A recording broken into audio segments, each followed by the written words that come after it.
Welcome into the studio and to my YouTube channel and to this small piglet drawing. Now this is one I've done for my Patreon art channel, and it really goes in depth into all of the pencil numbers, the paper type, exactly how I do it. I've really aimed this one at complete beginners. Even though the drawing at the end looks quite advanced, everyone can do this to their own ability. Now there's a 2-hour tutorial over on my Patreon channel, and I thought my YouTube followers might like to see an overview on here. So I hope you enjoy it. Okay, so let's get started. On the left I've got the reference photo, really close to my drawing.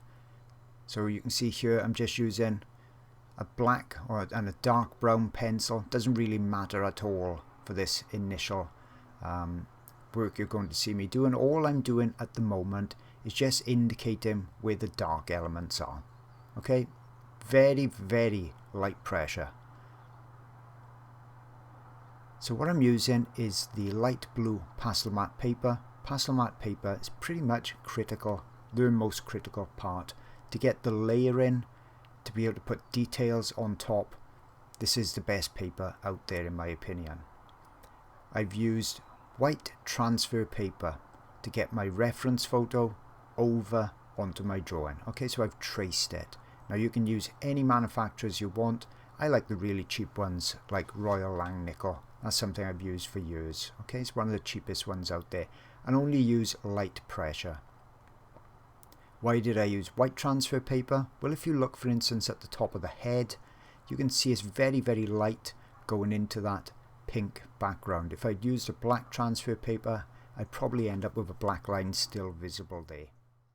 Okay, so now I've done the dark, I'm going to just use a white pencil and indicate where the whites are going to be. Then I'll put a few more of those darks in. Okay, so that's, as you can see, very light pressure.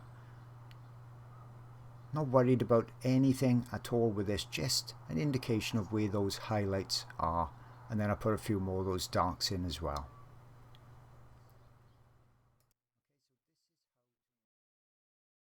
Now picking your colours, this is the Derwent 240. Use some scrap pastel matte, okay, and go over it like I did. Check it up against your reference. This is the Pitt 225. Okay, so you can see the difference. The Derwents have got that burgundy kind of shaft to the pencil. The Pitt has just got the colour on the very tip. But I'm giving you the colours, but do the exercise. Get some of the same colour pastel matte that you're using. Rub the pencil onto the top. Match it up against your reference photo, because you need to be able to think of this yourself. Otherwise, what you're really doing is kind of draw by numbers or paint by numbers. If you're just following everything that I say, and I'm saying, okay, I'm using this number and I'm putting it in this area. Okay, now I know absolute beginners can have a bit of concern when they're starting, but remember, all this is a piece of paper and some of your time. If it goes wrong, it goes wrong. Everything's a learning process. I'm learning every drawing I'm doing, and I'm working out colours and things like that all the time too. Because remember, in all these areas, as you'll see me draw, I'm almost always layering a colour on top of another to get the final colour that I want. So by just telling you a single pencil number, it's not going to give you the final thing. So by that I mean, by doing this snout now, I put that Derwent 240 down. But then I may need to put another colour on top, like this. So the Pitt 225. That's making it a bit redder and also a bit darker. So I'm layering colours over the top. So it's not really a brilliant idea just telling you a number, okay? And when I rub the surface, clean fingers, and that's just bedding that pastel down in so I can put more layers on top. So I've gone back now to that dark purple kind of colour from Derwent, but you can use any brand you want. Okay, just look at the reference and say to yourself, this area is dark, but it's not quite black, it's kind of a dark bluey purple, so that's what I'm going for. I use small circular strokes most of the time, other than when I'm putting the edges in to put the pastel down. Rub with a clean finger again. I've got a microfiber cloth in my lap. I rub my finger on there every now and again just to take the surface pastel off. Okay, and then that's clean enough to use on any of the other areas. Okay, so now I've got that Pit 225 again. I'm checking it. Is it dark enough? Is it red enough? Where does it live? On the nose. Okay, so that's 225. And I can see that's in these really rich areas. Colours don't need to be exact, don't need to be perfect. We're just getting them similar. The tonal value, that's the light and the dark, that's the most important part. Because if this piglet had different light on there, if it was out in had grass, say, underneath it, that would be, those colours would be reflected under the chin. If it had a blue sky, the top of the head would look different than if it had a grey cloudy sky. So we don't need things to be absolutely perfect. Okay, but I can't overemphasize enough to try out your colours on the scrap paper. I do it just like this when I'm doing my drawings. The more you draw, the more familiar you are with your colours, the less you need to do this. Okay, so I don't do it a great deal myself because I've been creating art for many years. But without this, it's kind of guesswork, because the tip of the pencil or the back colour of the pencil doesn't always equal the colour you're putting down, especially on a coloured paper. Okay, so check things out. This is 681 Carbothello and P150, a light pink from Derwent. I'm using those to draw in the side of the snout, the lighter wrinkles. Okay, and I can lighten that as well with white whenever I want to. Okay, so I'm moving on to a new area. Let's do this left hand side of the face as we're looking at the reference. Once again, colour checking. So that's a bit too yellowy, and that's a little bit too pink, but together they look pretty accurate. But I could need some lights going in there as well. Okay, so this is what you've got to be doing. This is how you learn to see those colours. Okay, don't go just doing tutorials that just keep giving you colours all the time. So we've got Derwent P190, Pit 189 and the Derwent 150. So those together should give me pretty much the whole range for that bit of cheek and around the eye as well. You know, that darker pinky colour that's also got a bit of this kind of a warm orangey brown in it. So that's the main colour, so I'm putting that in first. Pencil on the side again. Remember, I don't want to be creating hard edged marks. Okay, the only time I want that is when I'm doing that fur on the head and a few of the whiskers, but other than that, it's really quite soft, especially the body. You know, the darks and the lights on the body, that's soft as well. That all adds to that three-dimensional effect where the real sharpness is only in the snout, eyes, forehead, fur, you know, that part of the face, and as it goes and recedes back into the distance, everything blurs out even more. So I'm just layering those colours on top of each other, gradually trying to get it quite accurate. and blurred in my eyes sometimes. I'm squinting as I'm looking at the reference photo to see the differences. Now I know I've got to go lighter on top, but those highlights need to sit on something a little bit darker. Okay, so I've got that Caran d'Ache again, because I can even see just a hint, a tiny hint of this kind of like purpley colour going on top in some of these areas as well. You see, in a combination of all of those four colours is what's getting the accuracy. It's not just one colour. So if you've got a lesson that's just saying, okay, use whatever, P189 on this section, right, colour that in, move on to the next. That's not going to get you the accuracy you want if you want to do wildlife or if you want to do pet portraits. there's no animals, even completely black ones or completely white ones, that are just one colour. Okay, especially white subjects, you get lots of colours that bounce around and influence it. There. Okay, so I've still got much more refinement to do, but that's given me the basic colour. Up around here we've got some dark browns. See kind of the eyebrow area. So it's good to put those in now because I know where they live then. You see I complete an area like the eye and I can move from it. But don't forget, as the artist, when you're doing your work, if you want to do just the underlayer on everything, I do that in lots of my videos, then you can. As long as you're using glassine paper to rest your hand on, you can do the underlayer all on everything and then put more layers on top. Okay, so blocking in, now I've got that brown in my hand, a little bit around the ears. So sometimes I just use, if I've got a pencil in my hand and I spot colours elsewhere, I'll just use those as well. Okay, so back to my purpley pit colour, 240.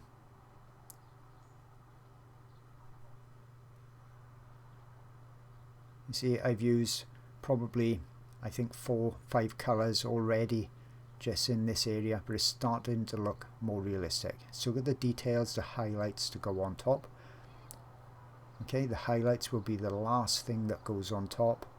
So always stick with your drawing if you think, oh, this is just not looking quite right. As long as you've gone fairly accurate and fairly a little bit darker underneath, then the highlights will sit on top, and once you start adding the highlights, all of a sudden it starts to come alive.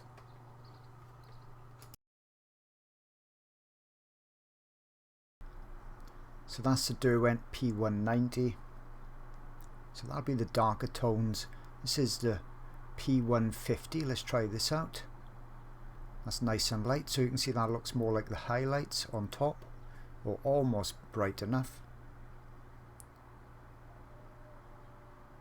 And then I can try other things out, like the Carbothello 681. Does that look a bit too yellowy?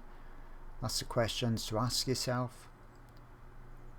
See, I get a few pencils selected in my hand ready. Perhaps white would look better than the Carbothello for the highlights, for the very bright highlights. That's that purpley colour that I've used all the way through it, 240. Okay, so you test them out. That's the Caran d'Ache, and just look around. Do I think I've got any of those colours in the area now that I'm going to be working? And I think I've got a couple of tints of that purple in there as well. Now these pit fleshy colours, they may be too orange. Okay, so when I'm trying those out, too dark, perhaps it'll work in a few areas where we've got the darker shadows in between the fur, the little haze. Okay, so once I've got a few pencils selected, I'll start with that 190 because I need a pinky tinge to the colour, and it needs to be built kind of mid-tone or darks to light. So I'm using the pencil on the side, and what I would suggest with this area in particular is watch this section of the video all the way through to see how I build the layers up. Now down here, more that purple colour, that P240 Derwent, very light pressure. I don't want this going on heavy. I don't want it filling the tooth of the paper so I can't get details on top. I want to put just enough down that it gives me the colour and the tonal value that I want, and then I can build those details on top. So we've got a bit up here as well. Now I know this is darker than it needs to be in the end, but if we don't have it dark enough, then the details won't show at all.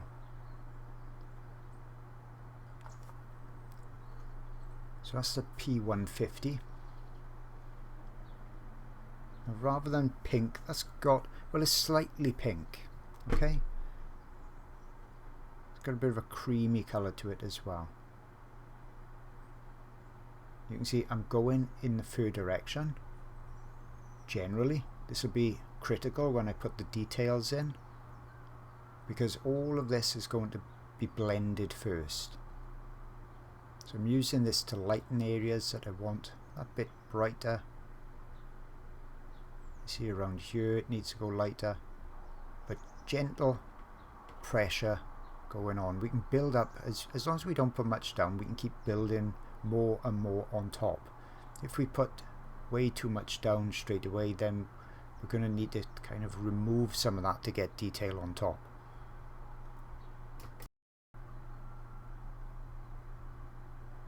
So still building that up.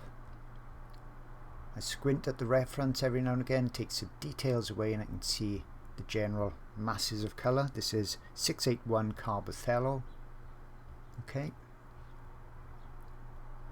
And now I'm holding the pencil more upright because I'm putting in slightly more defined lines. Now this is not the finished details, this is still another layer I'm building up.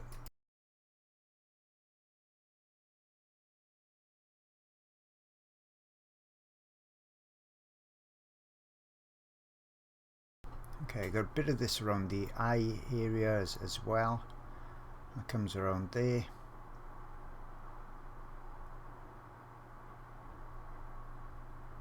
Got some of that fur coming around here. As I said, I'll blend this in a moment. And by blending it, that'll push some of the pastel down into the tooth of the paper, so it'll be nice and smooth looking rather than kind of grainy looking.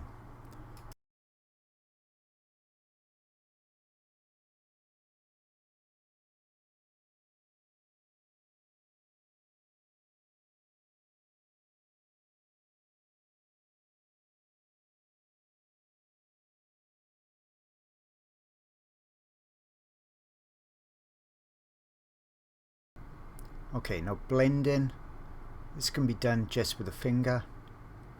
If you need to blend even more, then you can use a paper stump. Okay, so if you're using a rougher paper, you may want to use a paper stump to get rid of that grainy appearance. But on this light blue, then there's not that much texture, so it works fine with your finger.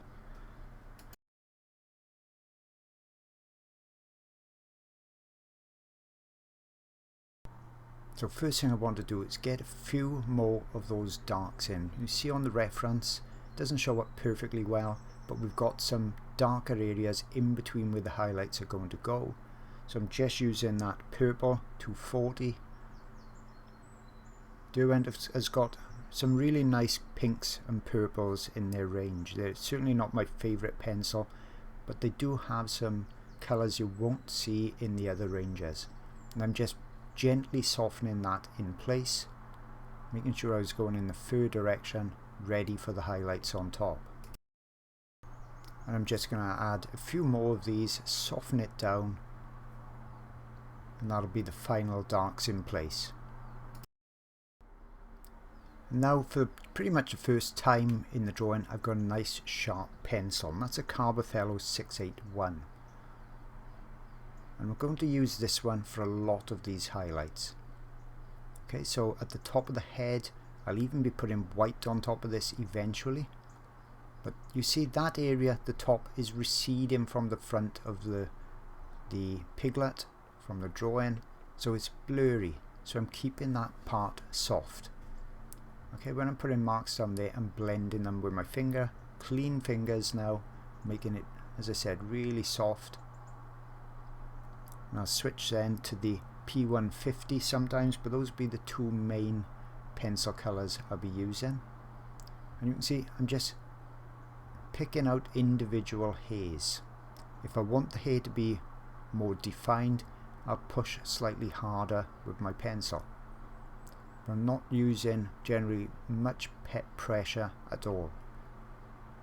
I'm using a glassine paper on my hand to stop smudging also.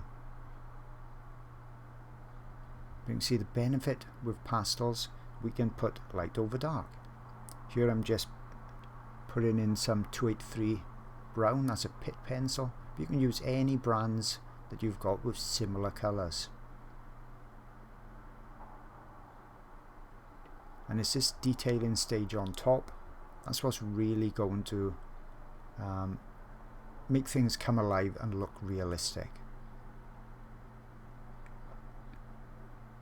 Now this process is quite quick with pastels, but obviously it takes a bit of time. So I'll do probably half of the head in real time, and then I'll speed it up a bit, otherwise we're going to be a bit long on the video. Always going in the fur direction now. Now it's not critical for each of these hairs to be exactly in the position that we see in on the reference photo. I'm not after hyper-realism, I just want the general essence, as I say, of the animal.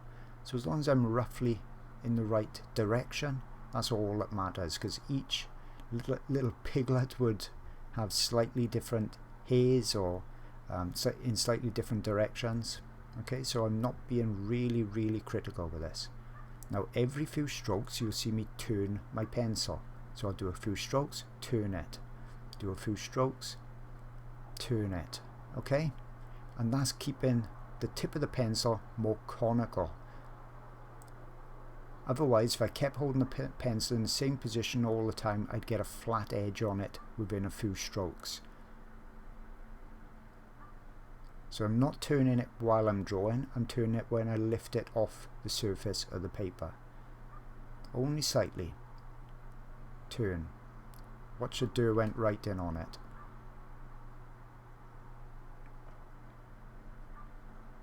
Oh, and I happen to, there we are, turn it. Okay, so that's a little tip that I do when I'm doing fur like this especially. Okay, so I'm just going to do the same thing, of course, on the right hand side as well.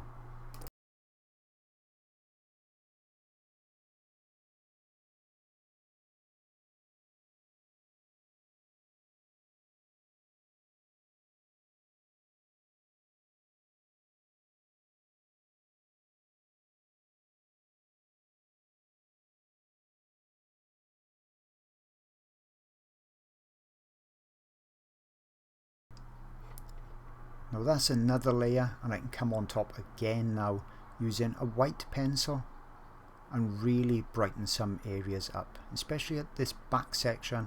As I said, this need to be soft looking, so keep blending but bright. So I'm putting some of this white on top.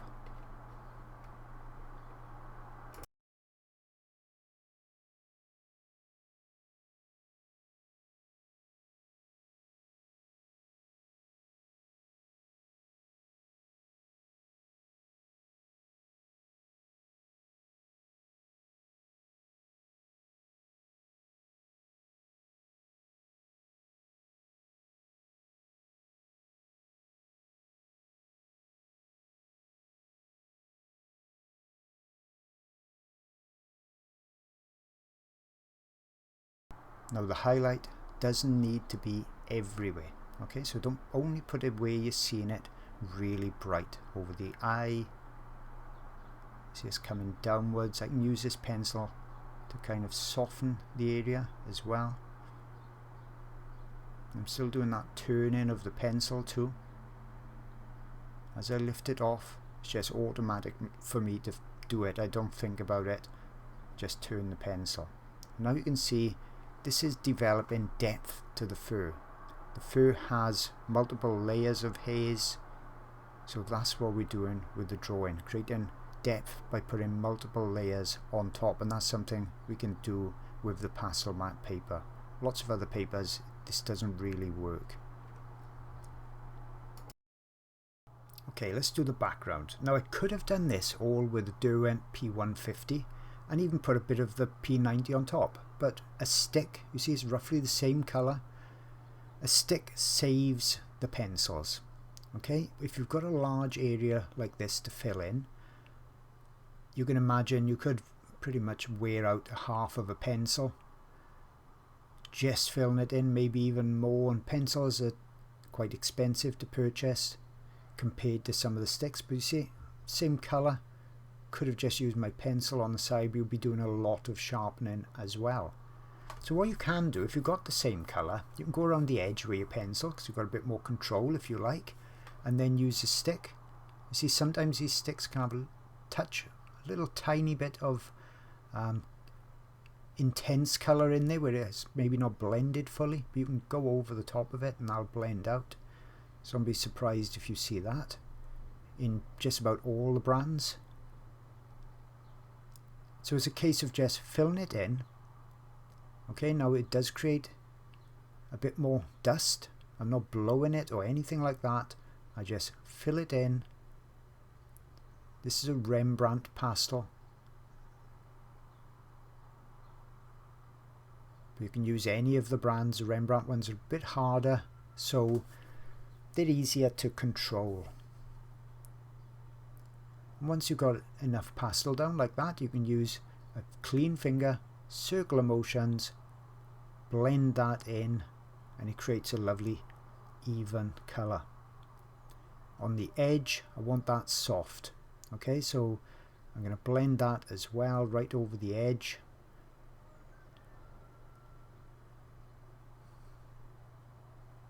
So I'll come back in and put another layer on top, not as much this time, but you need enough to get rid of any graininess. You see, I'm going over the edge just like a millimetre of the piglet, and then when I blend with my finger I can soften that, because remember I need that soft edge.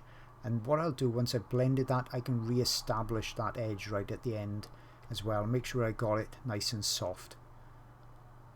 So you see, clean finger, blend it. Now you could use PanPastels for this. Just keep in mind PanPastels are not fully opaque. Okay, so they work wonderful on some backgrounds, but if you need a perfectly flat colour, I do find sticks are easier to get a flat colour. And it's not that often I do subjects with a flat colour like this.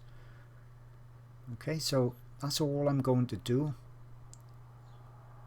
And what I'm going to do when I get to the top, rather than go over the top, because I'm on a drawing board that's at say a 60-degree angle, I don't want any dust going down on the drawing I've done, I'll just turn the drawing around. Okay, all that's left to do is to put the pure white on the left ear, the pig's right, and just a few detail touches, little adjustments, softening of the edges. So 99% of it is done. These are just the final touches, lots of which you probably won't even notice, but tidying up the edges where I've blended over with that background as well. Now I'm going to pull out a few more individual hairs. I'll just add to that realism and detail again. So I'm not using a pure white. That would be too harsh, too bright. So don't have to go crazy with this. Just a few individual hairs will be enough. Okay, so as I put in the finishing touches, hope you've enjoyed this video. As I mentioned at the beginning, there's a full 2-hour, really in-depth version of this on my Patreon art channel. And from just $4 a month on Patreon, you get access to literally hundreds and hundreds of hours worth of pastel tutorials, and I've also got some other mediums on there again as well. So hope to see you there soon, and I hope you've enjoyed the video.